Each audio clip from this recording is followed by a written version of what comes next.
Good evening, I'm Brett Baer. We have new information tonight on the extraordinary level of involvement of one of the key players in the administration's reaction to the Benghazi attacks of September 11th, 2012.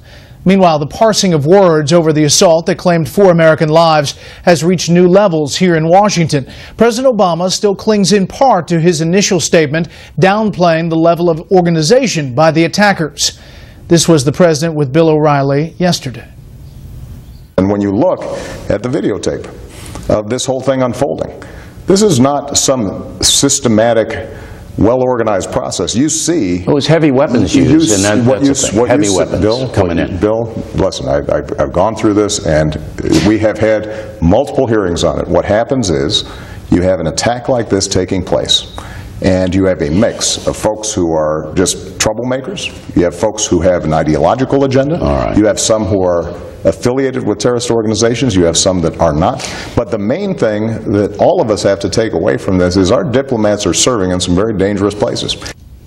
This is the finding of the Democratic-chaired Senate Intelligence Committee. Quote, the collective assessment of the IC, the intelligence community, remains that the attacks were deliberate and organized, but that their lethality and efficacy did not necessarily indicate extensive planning.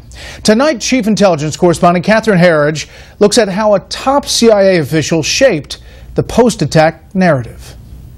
The bipartisan Senate Intelligence Committee report sheds new light on the role of Mike Morell, the CIA's former deputy director in the Benghazi talking points controversy. I think given what was said by him and others and where they're headed down the political road would justify revisiting this issue. The Senate report states that on September 15th, one day before Susan Rice's controversial Sunday show appearances, where she blamed a demonstration gone awry, Morell and others at the CIA received a critical email that reported the attacks were, quote, not an escalation of protests. It was from the CIA chief of station who was on the ground in Libya. The chief of station is the senior intelligence officer for the entire United States government. You would really have to have some incredibly overwhelming factual evidence to disregard that. 5 former intelligence officials contacted by Fox News agreed with Faddis's assessment of the chief of station's email, but declined to speak on camera, citing personal reasons. The way the agency works, he's been running 24 hours a day to nail every fact. And now he's reaching out 4 days into this email directly to the most senior levels of his organization, saying, again, with the big red crayon as clearly as he can, there were no protests. While the report does not explain when Morell read the email, it says that on the same day, September 15th, he edited the talking points twice, excising about half the text, including prior warnings to the State Department. The word Islamic was cut, but demonstrations stayed in. The next day, September 16th, the same day Susan Rice was on TV, Morell then asked CIA staff at Embassy Tripoli for more information. On September 18th, the CIA and FBI reviewed the closed-circuit television video from the mission facility that showed there were no protests. Where there is an offensive video. Days later, the president was still blaming the video. Why didn't somebody correct the president within the system who knew better? This is why you need a joint select committee. The bipartisan Senate report found that intelligence analysts hung with the protest explanation, quote, without sufficient intelligence or eyewitness statements to corroborate that assertion. The intelligence community took too long to correct these erroneous reports.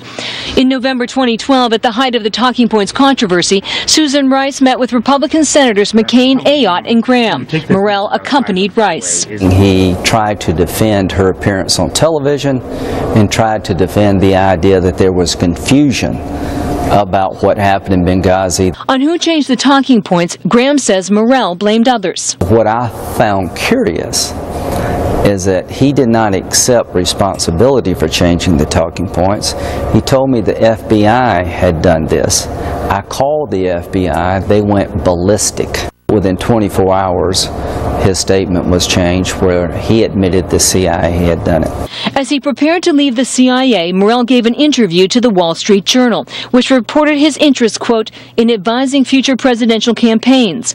And the Journal said he is close to Hillary Clinton, citing unnamed officials. He's put himself out there now as a political player. Fitton's group Judicial Watch is suing in federal court for talking points documents and recently received these heavily redacted emails. You have to wonder what he was thinking at the time. He was deleting these talking points in a way that benefited the Obama administration and Hillary Clinton personally. Senator Richard Burr is one of 6 Republicans on the Senate committee who signed this addendum highlighting their unanswered questions.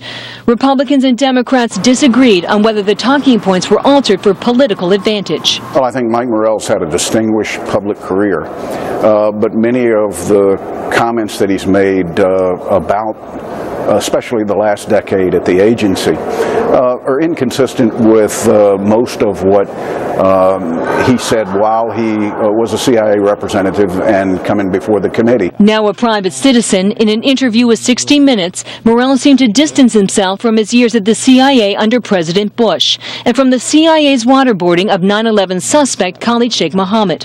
What's my view? My view was that those coercive techniques were the wrong thing to do. My view was that those techniques were inconsistent with American values. And for that reason, I don't think they should have been done.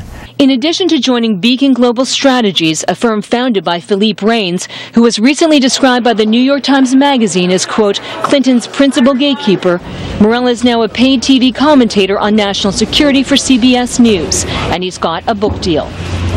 Morell declined Fox's offer to speak on camera about the Senate report and his decisions before, during, and after this controversial episode. We asked Morell to address the September 15th email and whether it was the first time he was told there were no protests. In a written statement, he insisted the Senate report strongly supports the CIA's position that the talking points were not politicized in any way, Brett.